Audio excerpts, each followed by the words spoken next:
चलिए देखिए प्रश्न वाली 13.2 का प्रश्न संख्या 1 है और प्रश्न कर रहा है कि एक ठोस एक अर्धगोला पर खड़े एक शंकु के आकार का है जिनकी त्रिज्या 1 सेंटीमीटर है तथा शंकु की ऊंचाई उसकी त्रिज्या के बराबर है। तो ठोस का आयतन निकालना पाई के रूप में।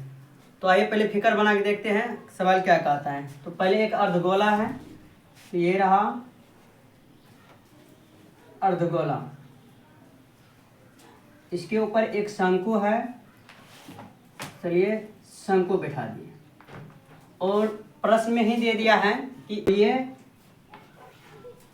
1 cm है, मतलब सेंटीमीटर है। देखिए हल, यहाँ पर हल हो जाएगा अर्धगोला का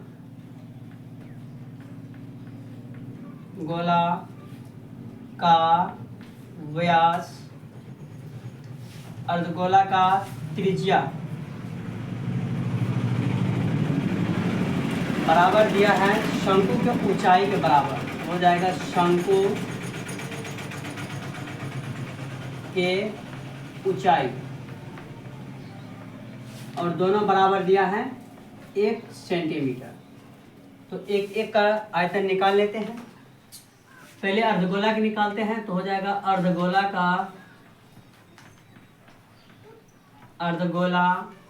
का त्रिज्या यानी कि r बराबर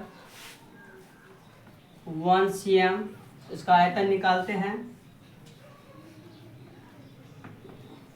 अर्धगोला का आयतन बराबर होता है 2/3 पाई आर क्यूब, मतलब 2/3 पाई आर क्यूब। हल करेंगे तो 2/3 पाई का पाई, चूँकि पाई के रूप में आंसर लिखना है इसीलिए पाई का वैल्यू नहीं रखना है। तो हो जाएगा गुना R1 है, 1 का क्यूब मतलब 1 गुना 1 गुना 1।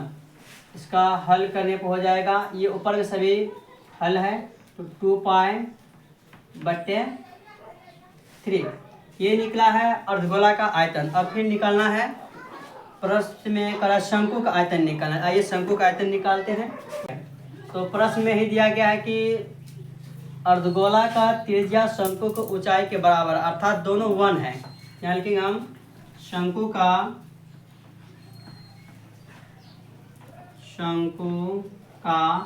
आयतन बराबर, तो हो जाएगा 1/3 पाई आर स्क्वायर एच।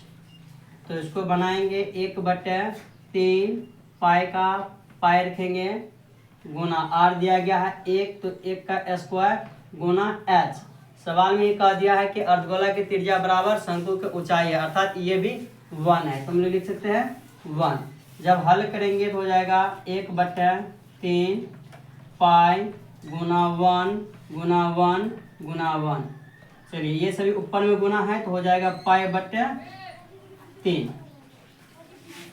आगे देखते हैं, कह रहा है उस ठोस का आयतन ज्ञात कीजिए। तो हो जाएगा ठोस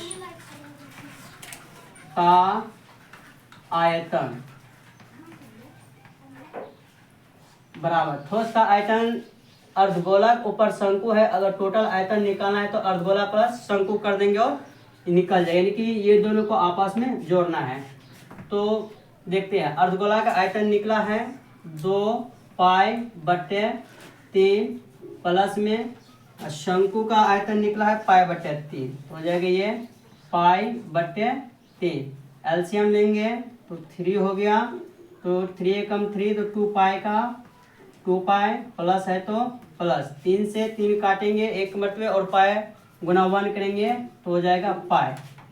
जब ये दोनों को जोड़ेंगे तो 2π + पाई, तो हो जाएगा 3π/3, 3 से 3 कैंसिल बराबर पाई आंसर।